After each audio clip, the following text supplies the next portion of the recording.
Ce dîner-débat, organisé par le groupe de réflexion Initiative Côte d'Ivoire, est à sa 9e édition.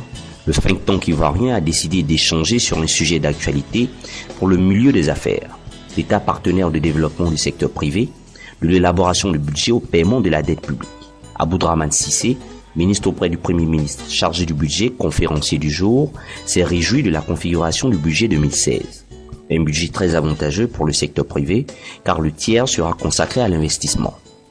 Ce projet de budget s'équilibre en recettes et en dépenses à 5 813,3 milliards de francs CFA, donc en hausse de l'ordre de 12% par rapport au budget modificatif que nous avons présenté en 2015 et de l'ordre de 16% par rapport au budget initial de l'année 2015. Par le passé, une bonne partie de nos dépenses se faisait sur les dépenses de fonctionnement. Et cela ne crée aucune valeur. Si vous dépensez la plupart de votre budget en dépenses de fonctionnement, rien ne se crée quasiment. Les principaux secteurs, les secteurs les plus importants, nous avons bien entendu la santé. Et au niveau de la santé, nous prévoyons dépenser, en tout cas en 2016, 3 fois plus que ce qui a été dépensé en 2010. Ce qui montre la volonté de l'État de mettre l'accent sur l'amélioration des conditions de vie au niveau de ce secteur-là. Éducation, formation, nous dépensons 22% du budget de l'État dans le secteur de l'éducation et de la formation. 22%. Donc plus du 1/5 du budget de l'État est dépensé dans ce secteur-là. Dans le secteur de l'eau, des infrastructures, là aussi, énormément de dépenses sont faites. Toujours dans la même logique, améliorer les conditions de vie des populations. Après la présentation du budget, l'autre preuve de partenaire de développement qu'est l'État du Côte d'Ivoire, c'est tout l'accompagnement des petites et moyennes entreprises qu'il a mis en place. Les PME représentent 80% des entreprises ivoiriennes et contribuent pour moins de 20%. C'est même pas 30%, c'est moins de 20% du PIB. Donc là, on voit très bien qu'on est dans la règle du 80-20. Et nous souhaitons que cette règle puisse changer. Comment faire justement pour accompagner les PME? Et cela fait partie de la vision du chef de l'État et des membres du gouvernement. Et pour le budget 2016, l'année fiscale 2016, nous avons prévu quelques mesures pour les PME. Et l'une des mesures que nous avons, à laquelle nous avons pensé et échangé avec le secteur privé, c'est une mesure d'amnistie.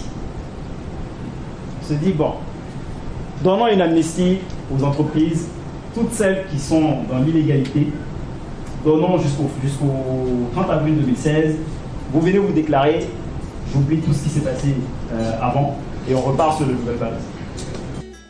Autre aspect abordé par le ministre auprès du Premier ministre chargé du budget, la passation des marchés publics.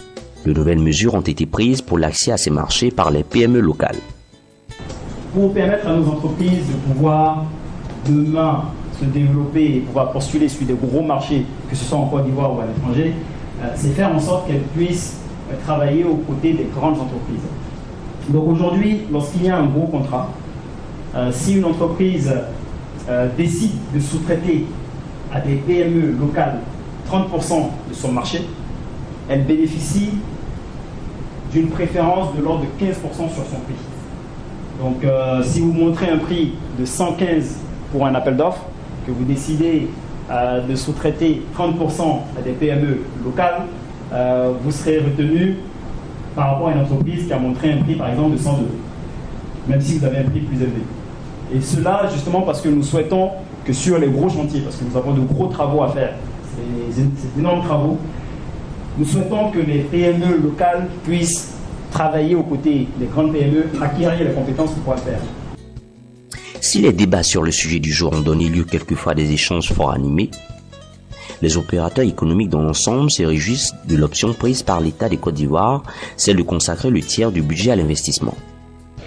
Quand on voit la part de l'investissement, ce qui est prévu en termes d'investissement pour l'année prochaine, ce qui est fait pour les petites et moyennes entreprises, ce qui est prévu pour les tranches budgétaires de 10 à 50 millions, de 50 millions à 100 millions et ensuite pour les entreprises plus importantes.